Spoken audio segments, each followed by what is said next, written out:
imagine seeing something hunched over on the side of the road in the middle of nowhere. Spooky story time. A follower named Kai sent me this story and we're going to call it The Thing. Kai says that this happened in 2012 and she was 13 years old. Kai and her sister were visiting their grandma in New Mexico and the three of them were on their way home around 9 p.m. and she says it was very dark. Kai says that she was not paying attention, but out of nowhere on their way home, her sister jumps up, freaking out, and she says, "Did you guys see that?" And neither Kai or her grandma knew what she was talking about, but Kai's sister swears that she saw something that looked like a human hunched over on the side of the road in the middle of nowhere in complete darkness. There was no cars, no buildings, and she was literally scared.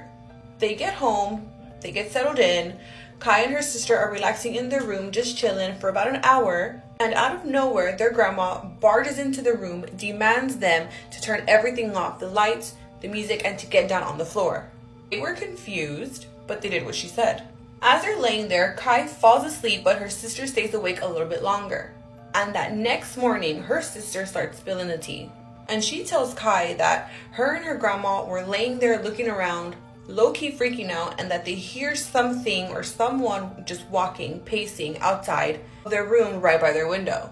And then they start hearing footsteps on top of their house. Her sister says that out of nowhere, she also starts hearing their aunt yelling at something, but she kind of thought that she was yelling at her dog because her dog was kind of going crazy. Kai's sister and the grandma go and check on the aunt, and she says that she saw this tall, dark figure just glaring at her through the window. And she started yelling at it for it to go away and just to leave them alone. Grandma ends up telling them that as they got home, she saw something or someone standing in front of their house just staring at them as they went inside, and that's the reason why she ran into their room a little bit later and decided, hey, something is not right. I'm hearing noises outside. Something is wrong. Kai says that they never figured out what it was, who it was. Was it somebody just trying to scare them? Was it the thing that was hunched over on the side of the road? They have no idea. What do you guys think? Thank you so much to Kai for sending me this spooky story. If you guys have any other stories that you'd like for me to read, please send them via DM or email and I'd love to read them, and I will see you guys in the next spooky story. Bye! Scary story time while I make slime. This story time was sent in by a woman named Juliet, and y'all already know, get your money's worth and what? Let it drain. Now, this happened to Julie last year, and Julie was living in this one-bedroom apartment alone, but she did used to have a dog named Max who passed away years ago. We're gonna add a pink food coloring dye. Julie had this pet cam set up for Max, and she never took it down, because her peace of mind, it just made her calmer.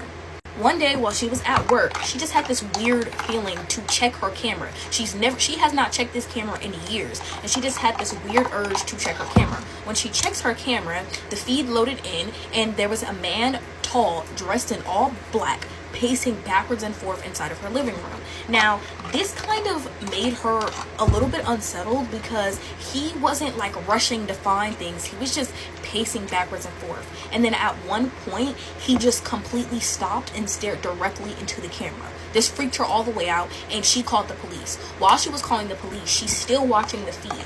And so this man, while he looking at the camera, he gonna stop, turn, and walk down the hallway towards her room, and then the camera feed just cut off. Not like, her Wi-Fi cut out, no, like someone had unplugged it. When the police get there, they search through all the rooms, they search thoroughly, and they don't find anything. No signs of somebody breaking in. It was literally just like nobody was there. When the police got there, her door was locked, her window was closed. Have you ever heard a knock at your door, went to go check it, and no one was there? What's up, cousins? So I'm back with another story time, so let's not waste no time and let's get into it. So for this story, we're going to call her Mimi. So she's out apartment hunting, and she ends up finding this apartment in this expensive neighborhood for a good price. Now, this location was perfect for her because it was right next to her job. So of course she went ahead and got the apartment. Now, it wasn't even a couple days before she started hearing knocking at her door. She said she would hear a knock every night at 3 a.m.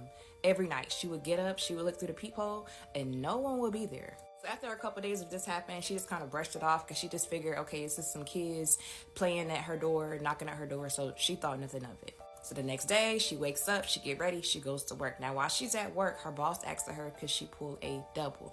So she ended up having to close the store that night.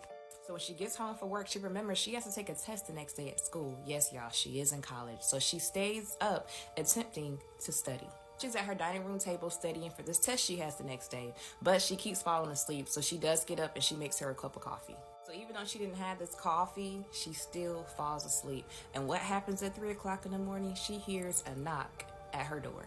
So at first, she just thinks she's dreaming until she hears the knock again. So again, she gets up, she walks towards the door, she looks out the peephole, and again, no one is there. So again, she pays it no mind, she walks into her bedroom, she goes back to sleep. So attempting to fall asleep, she hears the knock again. So at this point, she's really annoyed. Mimi gets up, she walks towards the door again, she looks out the peephole, but this time, it's an elderly woman that she's never seen before. So as she comes back from the peephole to open the door, by this time, the woman is already down the hallway. So she peeks her head out, yelling out towards the woman. So she's like, hello, can I help you? Like, why do you keep knocking on my door? Because she's really agitated. So the lady turns around and just tell her to come here. So Mimi's like, okay. She walks up to the woman, asks her, why do you keep knocking on my door every single night? The lady responded back and said, he's in your room. So Mimi just got this overwhelming feeling of just fear. After this woman told Mimi this, Mimi looks at her apartment door, looks back in the woman's direction, and the woman is gone. Mimi didn't understand why the lady just said that, but she believed her, so she ended up going to her neighbor's apartment and knocked on their door to use their phone to call 911. When the police had got there and searched her apartment, they ended up finding a man in her closets. And Mimi never knew this guy has broken into her house. Apparently, he's been breaking into her house every single night. Every time she heard that knock at her door, that man was in her room. Now, how did she not see him? How did she not notice? I have no idea. She said she just thanked God for the woman that came and told her. The same neighbor's phone that she used, she went back over there asking the neighbor, like, hey, have you heard of this woman, seen this woman? She started describing the older woman. Now, the neighbor did tell her that, yes, the woman that you're describing lived in your apartment and she died in your apartment. She ended up dying a couple months before Mimi ended up signing the lease for that apartment. What do you guys think? Do you think that the older woman was looking out for Mimi, or do you think something else was going on? Again, if you guys have a story, make sure you submit it to my DM, or you can submit it to my email, which is in my bio. Until the next story time, enjoy this one. Alright, so I'm about to go to bed, but I wanted to ask, do you want to hear a scary story? And I'd be very curious to know if anyone has a similar story.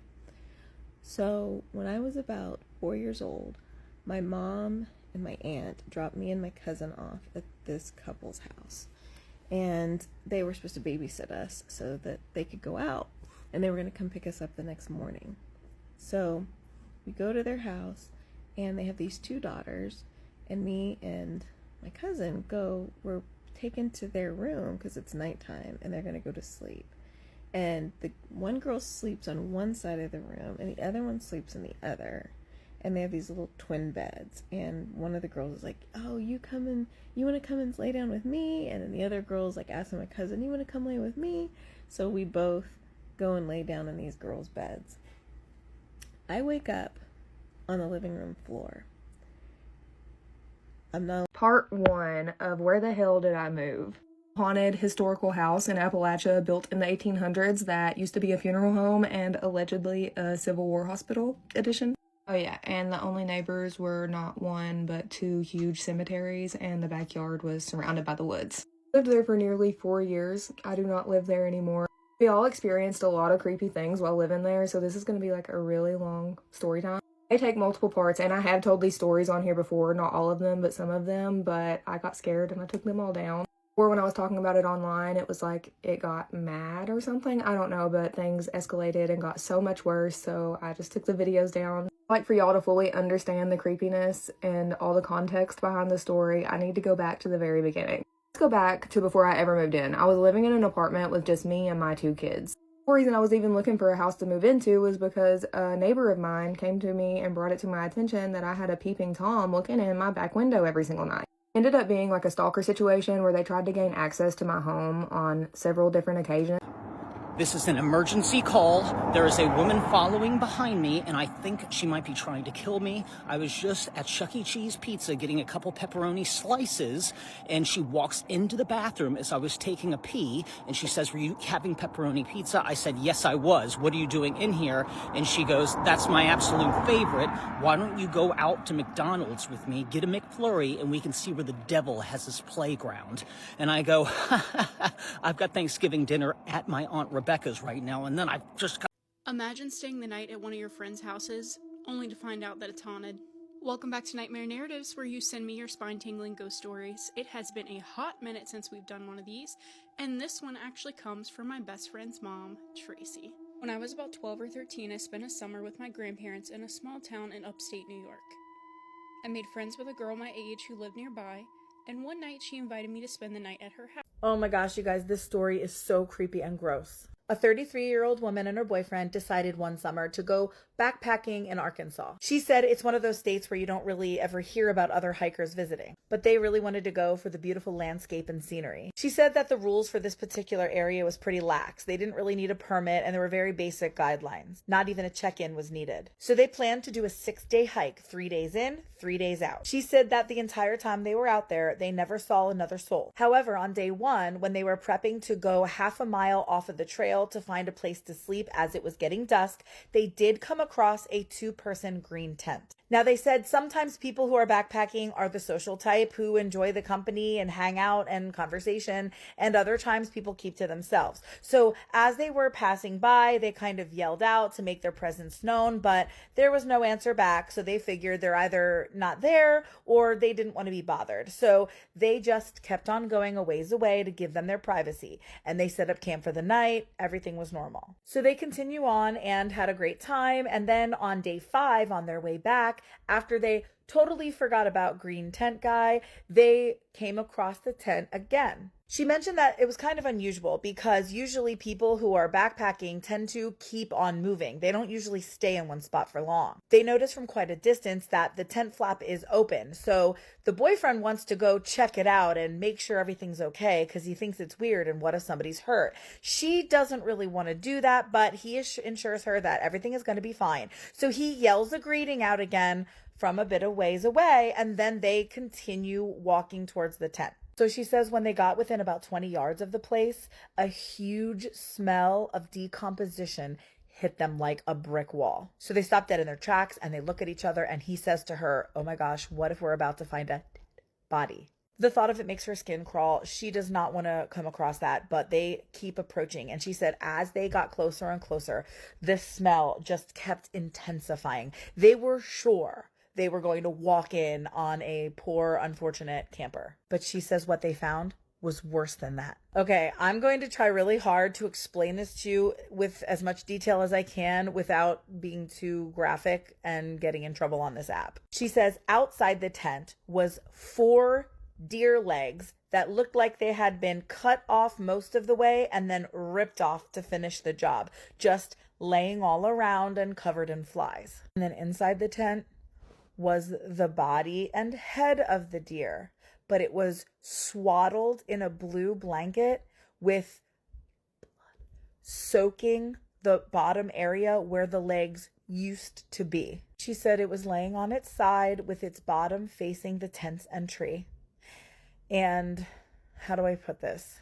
The tail was removed and its openings were exposed and stretched out and appeared to have been penetrated. She also said same with its mouth. It had been opened and bent down in a very extreme broken looking angle. She said the tent flap was open, so they didn't even need to go inside to see any of this. Not like they would have gone inside anyway, because at this point the smell was almost debilitating. So guys, and then she said sitting there was an almost empty clear bottle of baby oil and a fringed green and white dirty towel sitting there. That was it. She immediately starts crying. She is begging him to go, and all he can do is just say, "What the F?"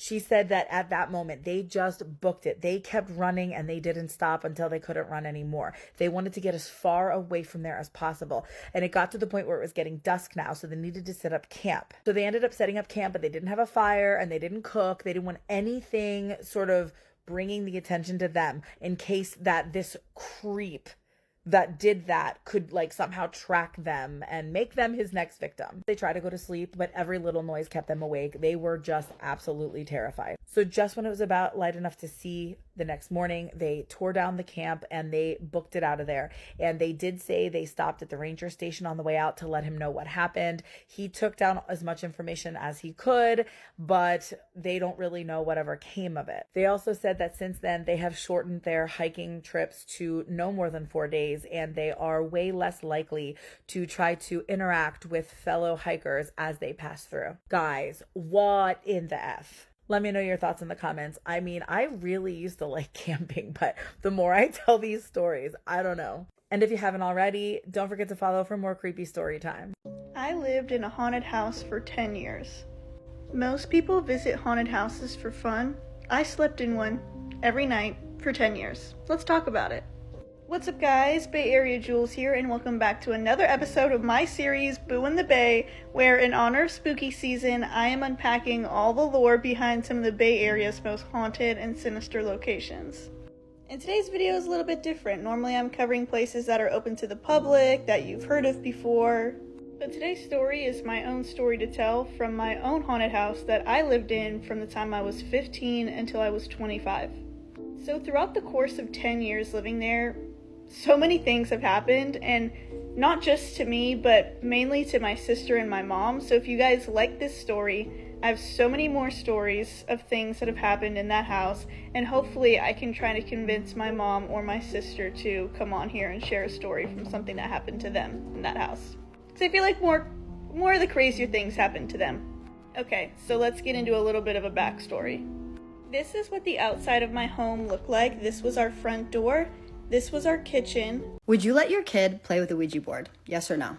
This story, if you would, will change your mind. So when Rose was in elementary school, her and her sister had a friend and her name was Katie. She used to come over often, and one day she brings over a glow-in-the-dark Ouija board just for fun. Now, Rose was probably like 8 or 9 at the time, and being an annoying younger sibling, she insisted on joining. She says she remembers the day very vividly. It was unusually dark for summer, and it was around 5 p.m. There was a storm rolling. This guy says that a really long time ago there was a bad train accident. His family started getting phone calls from one of the family members that was on the train. When they got the phone calls, they all kind of relaxed because they were like, okay, maybe he didn't get injured in that accident. But when they answered the phone calls, all they would hear was like static and just like random sounds. After that phone call, they did start to panic a little bit because they were like, what if he's stuck in the train trying to make calls and he can't speak? So after that call, a little bit of time passes and the rescuers actually found him, and he was unfortunately dead.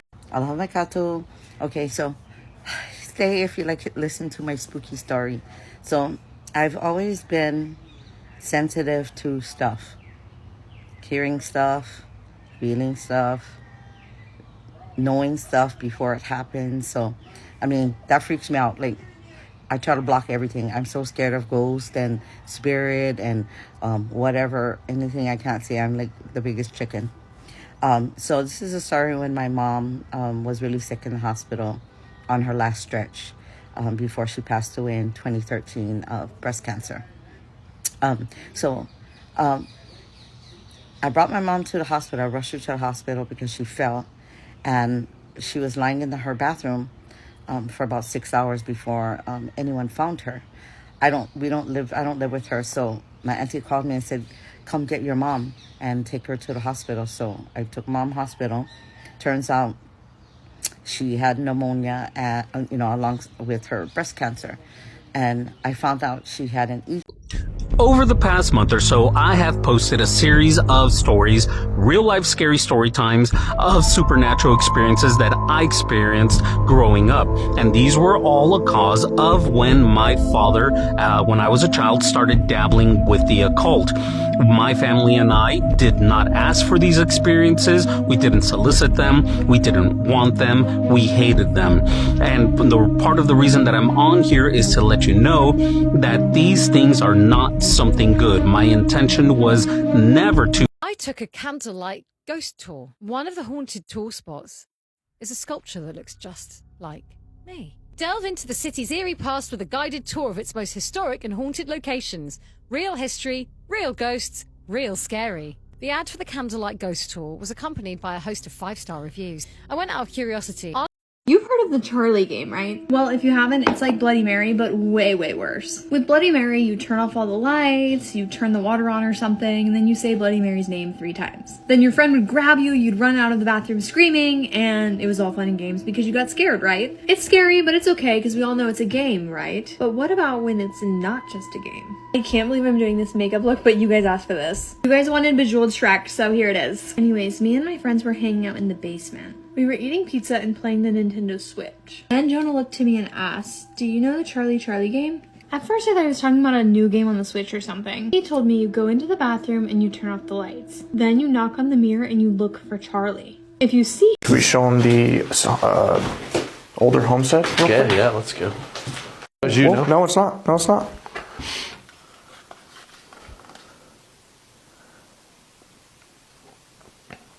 Was that you? Yeah, that's on either side. They went to both. Yeah. Let's read some more creepy Reddit stories. But for this one, this is a little different. The parents are going to really love this one. So today we're going to be reading creepy stories about when kids see things that we don't. Some of these are kind of short, so I found 7 of them. And if y'all like it, I'll do another one because there's a lot of like creepy kids seeing ghost stories. When my oldest child was 2, my husband was far away for work. One evening, while sitting in the recliner, my 2-year-old looked down the hall behind me toward the front door and said, "Oh, hi." Despite being 7 months pregnant, I have never moved so fast. I leaped out of the recliner and snatched up my baby. I looked down the hall and no one was there. All of the doors were locked, and I did a very thorough check of the entire house.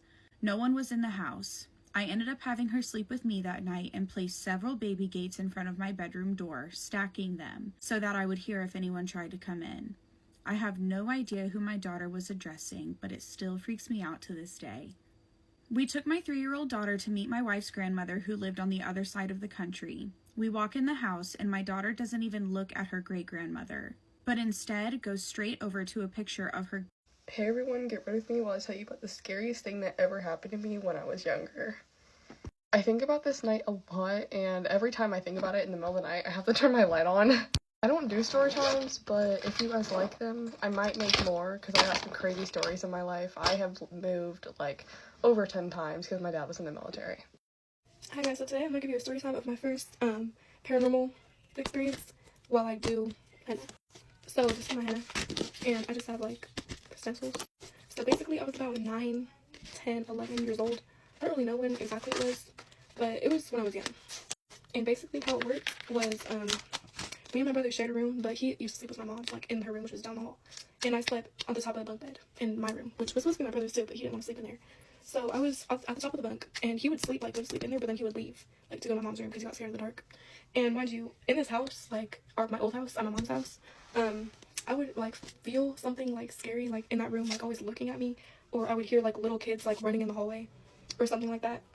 And, like, so I was already scared of being in there alone. That's why I had him sleep with me, but not, like, with me. There is a reason why people say not to go near those staircases in the woods, because what happens in this next story could be a very good example of that. This next story goes into the lineup of Rob's creepy search and rescue stories. In a few of my other stories, I had mentioned that Rob was asking around to other fellow search and rescue officers to see if they had any creepy stories of their own. For this story, we're going to call this guy Joe.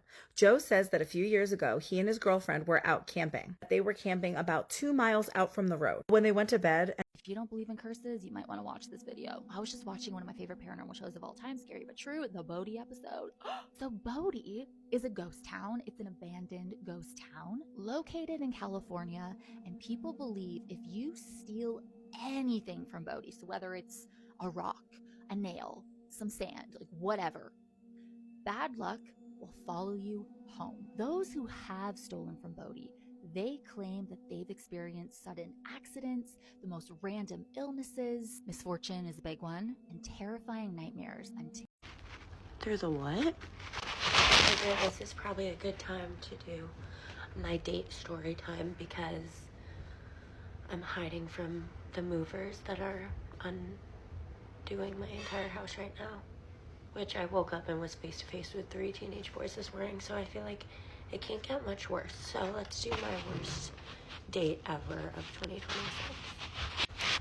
So this was a Hinge date, and I didn't really understand how they worked at the time. So I also have a problem where I really think that everybody is a good person, and I expect everyone to be nice and a good person. I just do. So we're texting before, super normal, funny. I was like, okay, how could this go wrong? How could this go wrong? Diddy room. How could this go wrong? Not dive into all the details because it's a little bit traumatizing, but I'll tell you a few key quotes. So the first thing that should have caught my attention was the fact that he said this to me. That my Okay, I just think this is very, wild of what happened today, so I'm finna just tell y'all. So basically, I went to Urban Air with my friends, and then basically, it's gonna sound wrong. So basically, we all hang out until good 8 o'clock. All of us were hanging out, this one girl, I'm not name dropping at all, so don't even. This one girl, she says she wants to fight my friend. I say okay, and then we just don't worry about it. And then basically, all of our friends, my friends, they're friends with her too. So well, I'm kind of friends with her too, but it doesn't matter. And basically, we all hang out. I'm literally still shaking. Good morning. I'm going to tell you guys a scary story, except plot twist this time. This is about real people and something that just happened to me at about 5:50 in the morning. So I get to work with multiple jobs, but my first job of the day, I get here at 5 a.m., right? And so if you live in Phoenix, the sun doesn't come out till 7. Even after 7, it's 7:15, 7:30 when it's fully light out. And when I open up this place, I'm obviously in the dark and I'm by myself, and that's really important to note, for story context. Just me here, okay? So I'm opening up, and we aren't even open until 6, so it was 5:50. There's still at least 10 minutes till I need those doors can be open. This girl saw her grandmother's doppelganger in the Appalachian Mountains, and this story, Katie said that she sent in this story because she needs advice. She's never told the story out loud to anybody without feeling crazy. So when Katie was 7 years old, she went to her grandmother's house for one of her usual visits to the Appalachian Mountains. Her grandmother lived in a cabin deep in the Appalachian Mountains, far enough that the road turned into gravel and dirt, and there was no cell service, no neighbors, just trees. I need to tell you this ghost story. My house is haunted and nothing we've done to cleanse it has worked. What should I do? I don't know, girl. So my house has always had a weird vibe, but it was built on a ley line, and we've had multiple priests come and check it out. Multiple? Okay, I already know it's bad. My room especially, people who come over and previous family members who lived here have claimed hearing/seeing strange things in my room. Babies crying? Oh, hell no. As if I were to hear babies crying when there's no babies around, that would send me into full psychosis. There is absolutely not. Absolutely not. What the fuck was that? Bro! What's going on around you? I don't know. I'm frozen. I am frozen.